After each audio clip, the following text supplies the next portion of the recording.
आप लोगों के मैनिफेस्टो में पर्सनल लॉज को बरकरार रखने की बात कही गई है, तो क्या आप यूनिफॉर्म सिविल कोड के खिलाफ हैं? जवाब। जल जंगल जमीन का लुटेरा कौन? भाजपा पार्टी। दलितों का दुश्मन कौन? Bhajpa party. Uniform civil code पर आपका स्टैंड क्या है? मैंने बताया, क्योंकि इन्होंने सवाल पूछा है। यूनिफॉर्म सिविल कोड का ही जवाब था। कांग्रेस सरकार में कितने भ्रष्टाचार हुए, तो युवाओं के साथ जो पेपर लीक माध्यम हुआ था उसका अभी तक कुछ नहीं हुआ है। युवाओं का जो सपना था उसको उन्होंने चूर चूर कर दिया है। मेरा ये है कांग्रेस से प्रवक्ता से ये सवाल है मेरा कि ये हमेशा कहते हैं लोकतंत्र की हत्या कर दी। मेरे को बताओ, जब 1976 में 75 में जब इमरजेंसी लगी थी तब लोकतंत्र पैदा हुआ था या मरा था? नमस्कार दोस्तों, समाचार 2.0 की एक नए वीडियो में आप लोगों का स्वागत है। दोस्तों आज एक मस्त डिबेट वीडियो लेकर आ गया हूँ, वीडियो अंत तक देखना। दोस्तों आज की डिबेट में आप लोग देखने वाले हैं कांग्रेस की प्रवक्ता रितु चौधरी को जनता ने कैसे क्लास लगा दिया है। जनता ने ये कांग्रेसी मैडम को इतनी तीखी सवाल पूछा कि मैडम ने एक भी जवाब ठीक से नहीं दे पाई, जवाब में अनप शनप बोलने लगी। दोस्तों आज की डिबेट बहुत शानदार होने वाली है, अंत तक जरूर देखना। एंड डिबेट के बारे में अपना क्या राय है कमेंट में जरूर लिख के जाना। चलिए शुरू करते हैं। रितु चौधरी जी आपके पास आते हुए, देखिए ईवीएम पर सवाल, आप लोग लोकतंत्र बचाओ रैली करते हैं। सुप्रीम कोर्ट ने भी कहा है कि हर एजेंसी को ऐसे किसी को शक की निगाह से नहीं देखा जा सकता है। क्या वोटरों के मन में शक पैदा करना ईवीएम को लेकर, आपको नहीं लगता है कि लोकतंत्र के साथ ये सबसे बड़ा खिलवाड़ है कि हर एजेंसी पर सवालिया निशान लगा दिया जाए? अंजना जी, जब फोन हैक हो सकता है, गाड़ी हैक हो सकती है, लैपटॉप हैक हो सकता है, तो ईवीएम हैक क्यों नहीं हो सकती? अच्छा, और अगर मोदी जी का मैजिक है तो उनको क्या परवाह, वीवीपैट की जो है गिनती करवा दे और देख ले। और मैं तो ये कहती हूँ कि अब की बार 150 पार भी नहीं इनकी, ये 150 पार भी नहीं है अब की बारी। अगर 150 आती है तब ईवीएम ठीक है, अगर 400 पार हो जाए तो ईवीएम खराब है। अंजना जी, इनको कैसे पता कि 400 पार, ये बताइए मुझे कैसे? अच्छा आप बताइए, आप लोगों की कितनी सीटें आ रही है? क्या कोई सेटिंग है? कांग्रेस की कितनी सीटें आ रही हैं, आप बताइए। हमारे तो जनता पर निर्भर है कि जनता हमको बहुत भरपूर प्यार दे रही है। आपने देखा होगा कि सॉरी बोल लीजिए। राहुल गांधी जहाँ जाते हैं लाखों की भीड़ आती है, वो किराए की भीड़ नहीं है। मोदी जी के जैसे किराए की भीड़ नहीं लेकर आते हैं, वो लाखों की भीड़ बता रही है कि जनता इस बार बदलाव चाहती है। और इस बार कांग्रेस सरकार कोई 400 पार नहीं, इनका तो 150 पार हो जाए वो मुश्किल है। रितु जी वो कह रहे हैं 25 सीटों वाली हैट्रिक एक बार फिर से राजस्थान बीजेपी में नरेंद्र मोदी की झोली में डालेगी। कैसे आप पलटिएगा और कितनी सीटें राजस्थान में, तो कम से कम बताइए कितनी सीटों पर आप कॉन्फिडेंट है कि जीतेंगे? सपना है इनका, सपना 25 सीट लाने का, जो कि कभी पूरा चार तो नहीं छोड़ होगा। के भाग गए। 25 सरकार अब की बारी चार तो गई है। टिकट ही वापस कर चुके हैं। 25 सरकार का कोई भविष्य नहीं है राजस्थान में। राजस्थान की जनता समझ चुकी है कि जो ये हाथ है वही हालात बदलेगा, इस देश के भी और राजस्थान के भी। राजस्थान की जनता के साथ धोखा किया, राजस्थान की जनता ने इन पर विश्वास किया और इन्होंने पर्ची से सीएम निकालते हैं। ये पर्ची से निकालते हैं उस सीएम को जिनको ये नहीं पता कि राजस्थान में क्या हो रहा है, उनको ये नहीं पता कि ये देश कब आजाद हुआ था।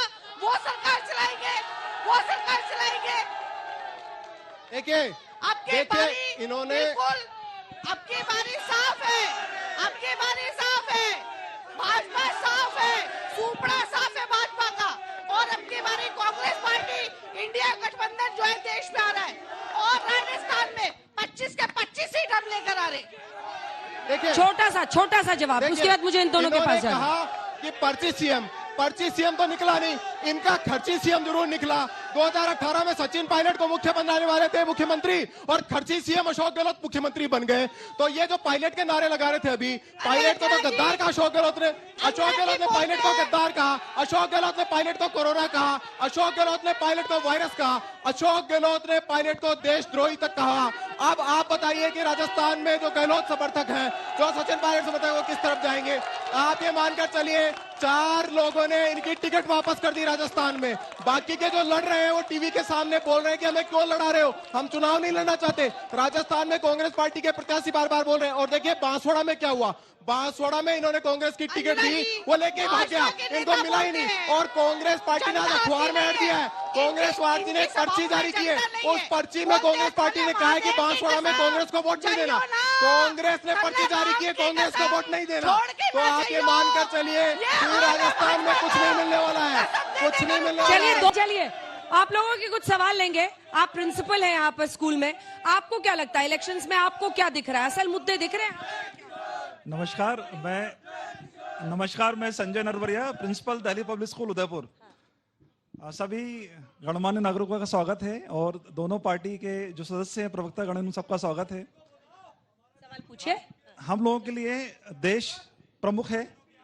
हम ये चाहते हैं कि दोनों पार्टी की जो प्रवक्ता है यह बताएं हमें, जो यूनिफॉर्म सिविल कोड की बात आ रही है, समान नागरिक संहिता, देश को आगे ले जाने के लिए महिला पुरुष के बराबर के अधिकार हो, हर जाति धर्म के लोगों के बराबर के अधिकार हो, उनके लिए आप लोग क्या करना चाहते हैं? यूनिफॉर्म सिविल कोड पर जल्दी से 3-3 लाइन दोनों। देखिए, हमारा तो स्टैंड उस पर क्लियर है, हमने अपने मैनिफेस्टो में भी लिखा है, हमारी सरकार आएगी तो उसके ऊपर काम होगा।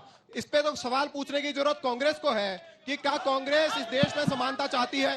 क्या कांग्रेस इस देश के बाकी सारे लोगों की तरह एक विशेष को अधिकार देने के पक्ष में है या नहीं है? कांग्रेस देश में समानता चाहती है कि नहीं चाहती, इस पर बात करने की जरूरत है। हमारा स्टैंड यूनिफॉर्म सिविल कोड पर बिल्कुल क्लियर है, हमने अपने मैनिफेस्टो में उसका जिक्र किया है। हमारी सरकार बनेगी तो हम उस पर काम करेंगे और हमारे एक राज्य ने बना भी दिया है। लेकिन उन्होंने तो मैनिफेस्टो में डाल दिया, आपका क्या स्टैंड है? लेकिन सवाल उनका है। और देखिए, ये जो नारे लगा रहे हैं चौकीदार चोर है, दुनिया के हर डकैत को चौकीदार चोर लगता है, इसमें कोई आश्चर्य की बात नहीं है, इसमें कोई आश्चर्य की बात नहीं है। जो डकैती डाल रहे थे लोग, देश के संसाधनों पे जो डकैती डाल रहे थे, देश के संसाधनों पे जो डकैती डाल रहे थे, उसको चौकीदार ने जकड़ लिया, उसको चौकीदार ने जकड़ लिया, इसलिए आज ये इन पर प्रहार कर रहे हैं। बीजेपी ने अपने मैनिफेस्टो में डाला है कि यूनिफॉर्म सिविल कोड की तरफ हमारी प्रतिबद्धता है, हम उसे लागू करेंगे। लेकिन आप लोगों के मैनिफेस्टो में पर्सनल लॉज को बरकरार रखने की बात कही गई है, तो क्या आप यूनिफॉर्म सिविल कोड के खिलाफ हैं? जवाब। जल जंगल जमीन का लुटेरा कौन? भाजपा पार्टी। दलितों का दुश्मन कौन? भाजपा पार्टी। आदिवासियों का दुश्मन कौन? भाजपा पार्टी। महिलाओं का दुश्मन कौन? इनकी रक्षा कौन करेगा? इनकी रक्षा कौन करेगा? अंजना जी, कांग्रेस पार्टी वो पार्टी है जो वर्ग नीचे है, जिनको दबा कुचला गया, उनको उठाने का काम कांग्रेस पार्टी ने किया। और भाजपा पार्टी वो पार्टी है कि जल बेच दो, जंगल बेच दो, जमीन बेच दो और कॉर्पोरेट का राज ला दो। इन्होंने रेल बेच दी, बेल बेच दी, गरीब आदमी की। ठीक है, ये सब ठीक है। यूनिफॉर्म सिविल कोड पर आपका स्टैंड क्या है? मैंने बताया, क्योंकि इन्होंने सवाल पूछा है। यूनिफॉर्म सिविल कोड का ही जवाब था। वाह दीदी, वाह दीदी, नहीं दीदी, वाह दीदी। हाँ। इन्होंने तो पहले ठंडे बस्ते में डाल दिया, लेकिन कांग्रेस का क्या स्टैंड है? हम उस शोषित वर्ग के अधिकारों की रक्षा करेंगे, आखिरी दम तक, मरते दम तक करेंगे, जिसके अधिकार भाजपा पार्टी छीनना चाहती है। कांग्रेस सरकार में कितने भ्रष्टाचार हुए, तो उनको के साथ जो पेपर लीक माध्यम हुआ था, उसका अभी तक कुछ नहीं हुआ है। युवाओं का जो सपना था, उसको उन्होंने चूर चूर कर दिया है। उसका क्या? आज बाबा साहब की बात करते हैं तो आज दिन तक कांग्रेस वालों ने बाबा साहब को जीते जी जो अधिकार मिलना चाहिए, जो सम्मान मिलना चाहिए, वो अभी तक नहीं दिया। बाकी इन्होंने 34 साल मरणोपरांत भारतीय जनता पार्टी ने भारत रत्न का अधिकार दिया और बाबा साहब का नाम लेके शोषितों को बदनाम करते। ऋतु जी जवाब दीजिए। अंजना जी, दुनिया का नहीं, यूनिवर्स का सबसे बड़ा घोटाला और उसका मास्टरमाइंड नरेंद्र मोदी, जो इस देश के प्रधानमंत्री है, खुला खेल फर्रुखाबादी चलाया और खुली लूट की, लोगों को एक्सटॉर्शन किया, जो एक खुला। देखिए, देश के प्रधानमंत्री के बारे में इनकी भाषा देखिए, जिसके ऊपर 10 साल तक कोई उंगली नहीं उठा पाया। इसीलिए तो कांग्रेस की दशा है। जिनकी 404 सीटें आई थी, वो 40 के लिए तरस रहे हैं। उसका कारण यही तो है, उसका कारण यही तो है। पूरा करने दीजिए, बोलिए। अंजना जी, चंदा दो और धंधा लो, खुला खेल चला और खुली लूट नरेंद्र मोदी और उनके मंत्रियों ने की। इस देश में निर्दोष को लूटने का काम किया और उस चंदे के बदले देश को बेचा इन कारोबारियों को। इनसे पूछो कि इनका बाप का है क्या? ये हिंदुस्तान इनके बाप का है जो ये बेच रहे हैं। ठीक है, सवाल मेरा नाम डॉक्टर जसनी करोरा है। मैं डीपीएस की इकोनॉमिक्स फैकल्टी हूँ। न्यूट्रल व्यू रख के मुझे ये सवाल पूछना है कि पिछले पास्ट 10 इयर्स में हम 8 से 5th लार्जेस्ट इकोनॉमी हो गए हैं। अभी जीडीपी ग्रोथ हमारी यूएस $3.6 ट्रिलियन चल रही है और फिस्कल डेफिसिट बहुत ही ज्यादा ब्लैक्स में कम हो गया है। तो इस पे आपके क्या व्यूज हैं? किससे पूछ रहे हैं आप? मैम न्यूट्रल व्यू रख के पूछ रहे हो, मेरे को दोनों पार्टी से पक्ष। देखिए मैं देता हूं उसका मतलब जवाब उनको तरक्की दिख रही है मोदी जी की सरकार में, तो रितु जी वो कह रहे हैं कि हम 5th सबसे बड़ी इकोनॉमी बन गए हैं। क्या ये बड़ी उपलब्धि नहीं है नरेंद्र मोदी सरकार की? देखिए मेरी बहन को वो दिखाई दे रहा है जो कि सरकार, भाजपा सरकार जो दिखा रही है वो दिखाई दे रहा है। उनको किसानों की आत्महत्या नहीं दिखाई दे रही, उनको बेरोजगारी नहीं दिखाई दे रही है, उनको पेपर लीक दिखाई नहीं दे रहे हैं, उनको ये भी दिखाई नहीं दे रहा कि 85 करोड़ आदमी 5 किलो राशन पे जिंदा है। कैसे इकोनॉमी बनाया, कैसे बनाते हैं बताइए? जब एक आदमी 5 किलो राशन अगर उसको नहीं मिलेगा तो उसका पूरा परिवार मरने की हद पे, भुखमरी की वजह से मरने की हद पे आ जाता है। इस सरकार में 85 करोड़, ये खुद सरकार के आंकड़े कि हम दे रहे 85 करोड़ को 5 किलो अनाज। क्या कौन सी अर्थव्यवस्था है ये बताइए? आप कह रही हैं इसको बंद कर देना चाहिए? आपने गरीबी हटाने का वादा किया, लेकिन आप तो जो है करोड़पतियों की गरीबी हटा रहे हो, उनको जो है लखपति से करोड़पति बना। मैं ये पूछना चाहता हूँ, कांग्रेस ने अभी न्याय पत्र में बोला कि हम धारा 370 वापस लगाएंगे, जैसे कि वक्फ बोर्ड को कांग्रेस ने इतने अधिकार दिए। क्या भारत देश के बहुसंख्यक नागरिकों को कोई ऐसा अधिकार दिया या देने की सोच है? या तुष्टीकरण की राजनीति से कांग्रेस की आज ये हालत हो गई है, कांग्रेस की नजर ही नहीं आ रही है। तो आगे क्या?